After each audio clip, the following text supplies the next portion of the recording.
कैसे हो मेरे प्यारे बच्चों। आज मैं आपके लिए एक बड़ी ही मजेदार कहानी लाई हूँ। बच्चों, हम में से कई लोगों के यहाँ पेट्स होंगे। हम पेट्स को पालते हैं, प्यार से रखते हैं, लेकिन कई लोग ऐसे भी होते हैं जो बेवजह इन बेजुबान जानवरों को परेशान करते हैं। ऐसे शरारती बच्चों को ऐसा करने में बड़ा मजा आता है, लेकिन बच्चों ऐसा करना बिल्कुल भी ठीक नहीं है। चलो, ये बात आपको मैं एक मजेदार कहानी के जरिए समझाती हूँ। ध्यान से सुनो, एक बहुत बड़ी सीख मिलेगी।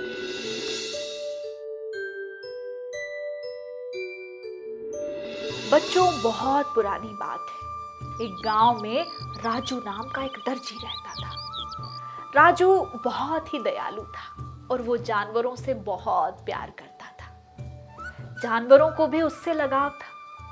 राजू की दर्जी की दुकान थी। उसकी दुकान पर रोजाना कई जानवर आते थे। कभी वो चिड़ियों को दाना देता तो कभी कुत्तों को रोटी खिलाता। बच्चों, उसकी दुकान पर हर रोज एक हाथी भी आता था। राजू उस हाथी को रोजाना कुछ ना कुछ खाने के लिए जरूर देता था। हाथी और राजू के बीच दोस्ती हो चुकी थी। कभी कभी राजू हाथी की पीठ पर बैठकर गांव में घूम लेता था। कुछ समय के बाद राजू दर्जी को किसी काम से दूसरे शहर में जाना पड़ा। राजू ने अपने बेटे को कहा कि जब तक वो लौट कर ना आए तब तक वो उसकी दुकान पर बैठे। राजू के बेटे ने इसके लिए हाँ कर दी। राजू बेटे को दुकान की जिम्मेदारी थमाकर दूसरे शहर में चला गया। राजू का बेटा वही बहुत शरारती था। तुम में से कई बच्चे भी होंगे। अगले दिन दुकान संभालने के लिए गया।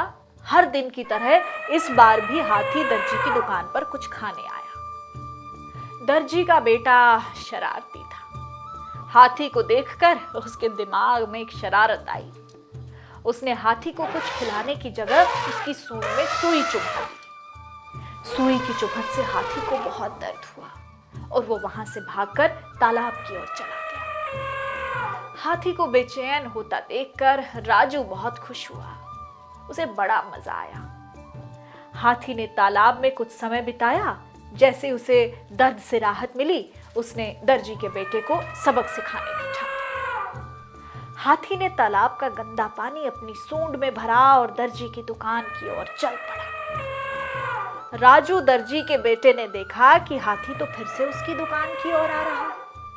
उसने सोचा कि हाथी फिर से कुछ खाने के लिए मांगेगा और वो इस बार फिर उसको सुई चुभा देगा। उसने अपने हाथ में फिर से सुई पकड़ ली।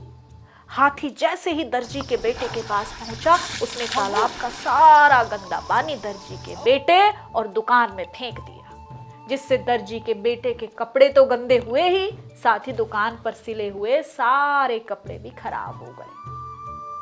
हाथी मस्ती में चिंघाड़ते हुए राजू को चिढ़ाते हुए वहां से चला गया। राजू के बेटे को सबक मिल चुका था।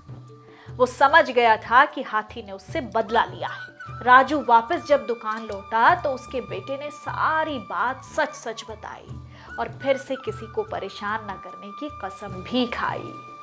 तो बच्चों, कैसी लगी ये कहानी आपको? ये कहानी हमें सबक देती है कि बेवजह हमें किसी को परेशान नहीं करना चाहिए। अपने मजे के लिए हमें दूसरों को दुख तकलीफ नहीं देनी चाहिए और खास तौर पर जो बेजुबान जानवर हैं उन्हें कभी भी परेशान नहीं करना चाहिए, क्योंकि कई बार ये बेजुबान भी हमें सबक सिखा देते हैं, जैसे कि हाथी ने राजू के बेटे को सिखाया। तो बच्चों, दादी की ये सीख भूलोगे तो नहीं कभी। अब मैं चलती हूँ, अगली बार फिर आऊँगी मज़ेदार कहानी के साथ।